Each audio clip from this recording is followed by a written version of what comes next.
Toastmaster and fellow Toastmasters. I'm introducing Margie Matzel.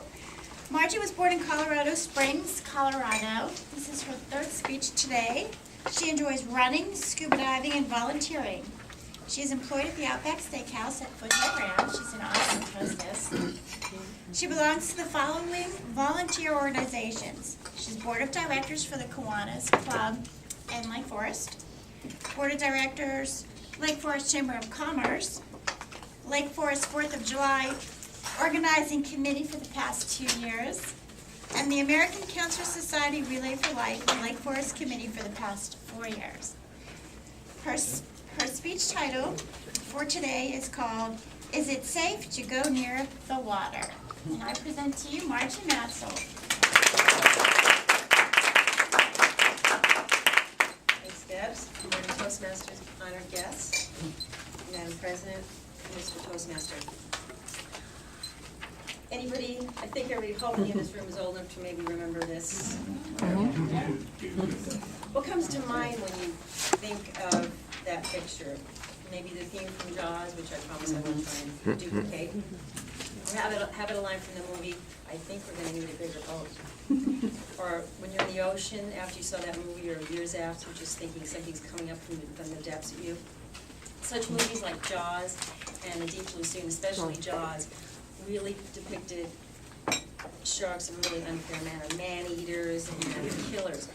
In fact, they are cold-blooded animals biologically, and they are predators, but that's where the similarity ends. They must kill to ensure their survival, but after that, the movie Jaws really went far above what we really need to know about sharks. Our imaginations go wild when we think about sharks. The 1975 movie by Steven Spielberg really took our minds to a lot of different places. I'm going to give you this really long word. It's the Carcharodon carcharias, first uttered by Richard Dreyfuss in the movie, also known as the Great White, which is actually 21 feet long and 4,900 pounds. In the movie, it was depicted as 25 feet long, 4 feet longer, and 6,000 pounds, which is almost 3 times the normal size. So I think Mr. Spielberg took a little license on that. But what do we really know about and think about getting attacked by a shark? I'll give you some facts and some fantasy. First, some fantasies. We all think we know about sharks. They're killers, they're vicious, all they want to do is eat us, and they're everywhere. That's the fantasy. The facts are that there are most species of sharks, which is about 80%, never attack humans. Does anybody have any idea? And except Lisa, because she's a diver, can't answer. How many species of sharks there really are? Anybody want to take a guess? 100. A lot. Yeah, whoever said a lot. There's 360 species of sharks, but only 10 are considered dangerous. I won't give you the 10, but some of them you might know, the black tip, which came around a lot in the Caribbean and the Walmarts, and also the hammerhead. The Carcharodon carcharias, known as the Great White, is the one we always think about, but they're very, very rare. The Great Barrier Reef is one of the places in Northern California. And of these sharks, only 100 people are attacked per year worldwide, and most of these victims do survive. So now that we know the facts, let's look at the life of a shark, just a brief life of the shark. First, they're not out to get human flesh. This is hardly the case at all. The entire job of a shark throughout its life is eating, breathing, and making little baby sharks. Just like any other animals, like no really different. And when I became a scuba diver, I learned in order to survive, sharks must constantly be in a forward motion so the water can pass over their gills, and if not, they just suffocate. Matter of fact, when a shark is caught in a net, less than 5 minutes, and it's dead because if it's not moving, it can't breathe. Didn't know that before I was a diver. We're not part of their normal diet. We're not their staple.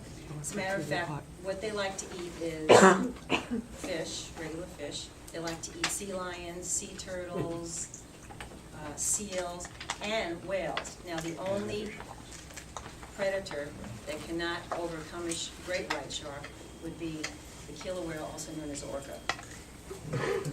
According to the Natural History Museum in Los Angeles, sharks have been studied to eat only about 2% of the body fat, which is less than what we eat. So the actual shark, which weighs about 100 pounds, only consumes what would be equivalent to us eating 5 hamburgers a day. And I never knew that. It doesn't sound like a lot.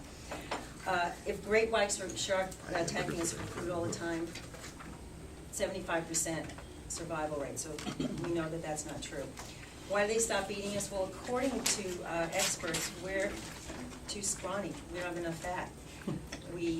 Once they bite into a human, they realize that's not the food they wanted, and they release us. Now, if they don't get a vital part, that's why there's so much survival. Usually it's a leg. I found this out and I'm thinking, well, maybe I don't need to lose those extra 10 pounds. According to the shark world, I'm skinny, so. Yeah. So after they do bite into, they realize it's not the food and they release you. What they really like to eat is, as I said, seals, sea turtles.